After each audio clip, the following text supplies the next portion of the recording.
అనగనగా ఒక ఊరిలో ఒక ధనవంతురాలుండేది. ఒకరోజు ఆవిడ దగ్గర పొరుగింటామె వచ్చి ఒక గిన్నె అడిగి తీసుకుంది. తిరిగిచ్చేటప్పుడు ఆ గిన్నెతో పాటు మరో చిన్న గిన్నెను కూడా ఇచ్చింది. ధనవంతురాలు చాలా ఆశ్చర్యపోయింది.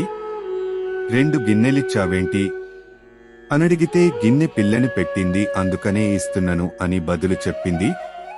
కొన్ని రోజులు గడిచాయి. పొరుగింటామె మళ్లీ ఒకరోజు గిన్నె కోసమొచ్చింది. ధనవంతురాలు చాలా సంతోషంగా గిన్నెను ఇచ్చింది. ఈసారి తిరిగిచ్చేటప్పుడు ఎలాంటి గిన్నెను ఇస్తుందోనని ఆతృతతో ఎదురుచూసింది. కాని పొరుగింటామె అసలు గిన్నెను తిరిగివ్వలేదు. చాలా రోజులు చూశాక ఆ ధనవంతురాలే వెళ్లి గిన్నె గురించడిగింది. పొరుగింటామె ఏడుపు మొహము పెట్టి, మీ గిన్నె చనిపోయిందండి అని దుఃఖ సమాచారము చెప్పింది. గిన్నె చనిపోవడమేమిటని ధనవంతురాలు మహా ఆశ్చర్యంగా అడిగింది.